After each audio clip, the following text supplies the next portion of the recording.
और टीचर्स को एक गाइडेंस मिल पाए।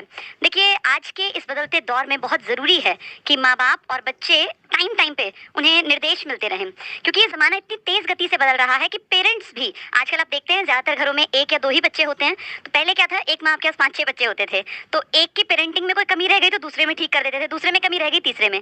अब क्योंकि ज़माना बदल गया तो सबसे टफेस्ट अगर कोई माना जाए, कोई टास्क है, सबसे मुश्किल अगर कुछ है तो वो है बच्चों को एक अच्छी परवरिश देना।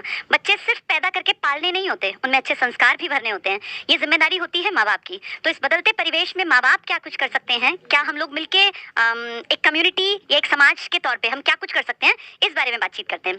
देखिए, सबसे पहली बात होती है कि जब बच्चा जैसे पहली से 10वीं तक मुझे लगता है कि लगभग बच्चे ठीक ही है कि भैया हर साल अपना एक क्लास आगे बढ़ जाती है, पेरेंट्स की भी चिंता नहीं होती है। जब बच्चा 10वीं के बाद पहली बार एग्जाम्स देने के बाद उसके सामने क्वेश्चन मार्क आता है कि अब क्या, नाउ व्हाट, एक बड़ा क्वेश्चन मार्क। ये जिंदगी में पहला पड़ाव होता है जब एक बच्चे को सोचना होता है कि मैं अपना करियर किस तरफ लेके जाऊंगा। तो यहाँ उसकी जिंदगी में जब पेरेंट्स पढ़े लिखे नहीं थे तो आमतौर पर बच्चा अपने डिसीजंस खुद लेता था, लेकिन इस बदलते परिवेश ने माँ बाप को भी जागरूक कर दिया। और आजकल मैं देखती हूँ बहुत सारे पेरेंट्स डिसीजन मेकर हो गए हैं आफ्टर 10th कि बच्चा क्या करे। तो जितने पेरेंट्स मुझसे जुड़े हुए हैं या आगे तक ये वीडियो जाएगी, मैं ये कहना चाहूंगी, देखिए कभी भी अपने बच्चों के ऊपर अपनी आकांक्षाओं को न थोपें। आप और मैं, क्योंकि मैं भी एक उसी टीनेज बेटी की माँ हूँ, तो हम जिस दौर में बड़े हुए थे, सपने देखना शायद हमारी पीढ़ी पहली थी जो लोग आज 40 के हैं, 45 के, जिन लोगों ने पेरेंट्स से थोड़ा अलग हटके सोचना स्टार्ट किया था। जो हमारे पेरेंट्स से जो अब 70 साल के हैं, वो लोग तो एक जो ढर्रा था उसी को फॉलो करते आए, लेकिन हमारी पीढ़ी में औरतें बाहर निकलने लगी थी, लड़के कुछ अलग हटके, लीग से हटके थोड़ा काम करने लगे थे, बहुत लोग प्रोफेशंस को कुछ अलग तरीके से देखने लगे थे। तो क्या हुआ, हम लोगों ने सपने बड़े देखने स्टार्ट किए। और कहीं ना कहीं मेरी उस पीढ़ी, मैं ये टारगेट करके बोल रही हूँ जिनके पेरेंट्स आज 38 के, 40 के, 45 के हैं, उन लोगों के लिए। तो हमारी पीढ़ी ने सपने बहुत बड़े देखे, और क्योंकि उस टाइम पे थोड़ा सा जीवन, सामाजिक जीवन भी, पारिवारिक जीवन भी थोड़ा सा अभावों से ग्रस्त था। जैसे मैं जानती हूँ मिडिल क्लास में आज से 40 साल पहले घर में बहुत सारी सुविधाएं नहीं होती थी जो आज लगभग हर लोअर मिडिल क्लास फैमिली में मिल जाती हैं। जैसे उस जमाने में घर में बहुत कॉमन नहीं था टीवी का होना। टीवी अगर गली मोहल्ले नुक्कड़ में किसी एक घर में होता तो उसी में जमावड़ा लग जाता था लोगों का। और 1990s के स्टार्टिंग तक भी ये चीज़ें ऐसी ही थी। धीरे धीरे समय बदला, आज चीज़ें बदलाव में बहुत ज़्यादा आप देख सकते हैं। आज पेरेंट्स कॉन्शियस हैं, कारण जिस पीढ़ी के पेरेंट्स को थोड़ी थोड़ी चीज़ें मिली थी ना, उन लोगों के सपने बड़े बड़े हो गए थे। और फिर पेरेंट्स की एक्सपेक्टेशंस जब वो अपने रिसोर्सेज, लिमिटेड रिसोर्सेज में पूरी नहीं कर पाए, तो कहीं ना कहीं वो दबी हुई इच्छाएं आज जो लोग 40, 45, 48, 50 के हैं, वो अपने बच्चों पे निकाल देते हैं। तो मेरा ये सजेशन है सभी पेरेंट्स को कि अपने बच्चों की लाइफ के डिसीजन मेकर आप ना बने। अपने बच्चों को हम सलाह दे सकते हैं और इसमें बुराई भी नहीं है। टाइम टू टाइम अपने बच्चों को हम लोग अपने जीवन के अनुभव से अवगत करा सकते हैं, इनफैक्ट कराना भी चाहिए। बीइंग पेरेंट्स ये जिम्मेदारी होती है कि अपने जीवन में आपने जो कुछ सीखा, जाना, अनुभव है आपके पास, वो अपने बच्चों तक ट्रांसफर करें। लेकिन अपने बच्चों की जिंदगी के डायरेक्शन आप नहीं डिसाइड करें, ये डिसीजन लेने दें उनको। कई बार पेरेंट्स को लगता है कि हम जब बच्चे थे 15-16 साल के तो हम लोग ज़्यादा समझदार थे, आज की पीढ़ी उतनी समझदार नहीं है। तो मैं आपको बता दूं, ये हर पीढ़ी के साथ है, इसी को जनरेशन गैप कहते हैं। हर पीढ़ी 15-16 की जब होती है तो उनके पेरेंट्स को लगता है कि हमारी पीढ़ी उतनी समझदार नहीं है जितनी हम थे 15-16 में। ऐसा बिल्कुल नहीं है। दुनिया ऐसे ही चलती थी, ऐसे ही चल रही है, ऐसे ही चलेगी। हम बस इतना ध्यान रखें कि जब बच्चा 15 साल का हो गया, जब वो 10th क्लास में है, तो थोड़ा सा उसको जैसे लाइफ में कुछ चीज़ें होती हैं जो पेरेंट्स और टीचर्स मिलकर समझा पाते हैं। जैसे उसके करियर को लेकर अगर हम बात करें तो करियर किस दिशा में हो, ये एक इंपॉर्टेंट प्रश्न है। और करियर जो है बच्चे का, वो डिसीजन बच्चा लेगा, लेकिन उस करियर में जो वो ऑप्ट कर रहा है उसमें पेरेंट्स जरूर उसको एक आगाह कर दें कि बेटा अगर तुम ये करोगे तो इसका आगे जाके ये इफेक्ट तुम्हारी लाइफ पे आएगा, या अगर तुम ये वाला कोर्स करते हो तो इसके इस तरह से चांसेस लिमिटेड हैं, या अगर ये करोगे तो इससे अनलिमिटेड चांसेस खुलते हैं। 15 साल के बच्चे से ये आप एक्सपेक्ट नहीं कर सकते कि वो सारे डिसीजन सही लेगा, लेकिन हाँ, वो डिसीजन मेजर ले सकता है कि भाई मेरा इंटरेस्ट किस में है।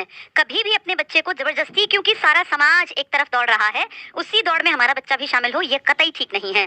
जैसे एक एग्जाम्पल मैं आज के सिनेरियो से अगर लूँ, आज हर बच्चे के पेरेंट्स, जिनका बच्चा 10वीं कर गया, उनके मन में आता है कि भैया हमारा बच्चा JEE कर जाए या हमारा बच्चा नीट की तैयारी करे।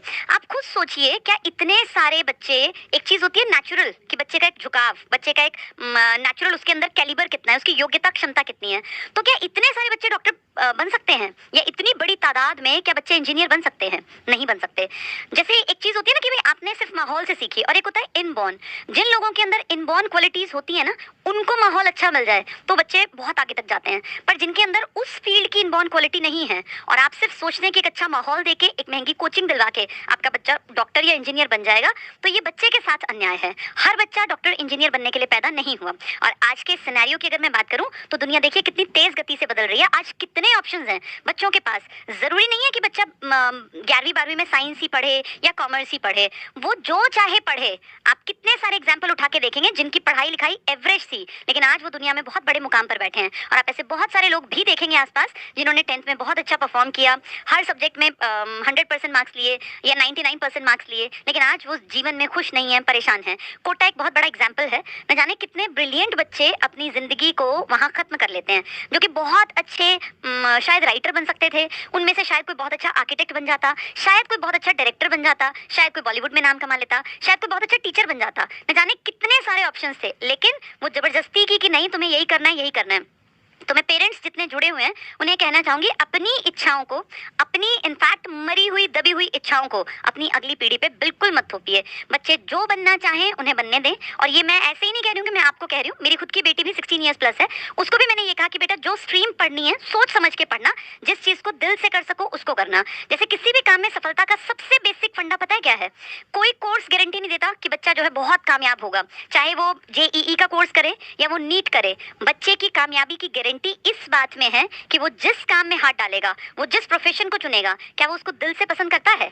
अगर एक बच्चा दिल से चाहता है कि मैं डॉक्टर बनूं, तो आप देखेंगे बहुत बढ़िया डॉक्टर बनेगा, बहुत नाम कमाएगा। अगर एक बच्चा दिल से चाहता है कि मैं आर्किटेक्ट बनूं, तो अपने आप देखिएगा उसका इंटरेस्ट उस तरफ मोल्ड करके और वो धीरे धीरे मुड़ जाएगा, बहुत अच्छा आर्किटेक्ट बनेगा। किसी बच्चे के दिल से ये आवाज़ आती है कि मुझे टीच करना है, तो आप देखेंगे बहुत अच्छा टीचर बनेगा। तो किसी भी चीज़ को ना, देखिए इस बात को समझने की ज़रूरत है, एक बच्चा जो होता है ना, वो दो चीज़ों, एक तो पेरेंट्स से मिले हुए जीन्स और एक बच्चे का एनवायरनमेंट।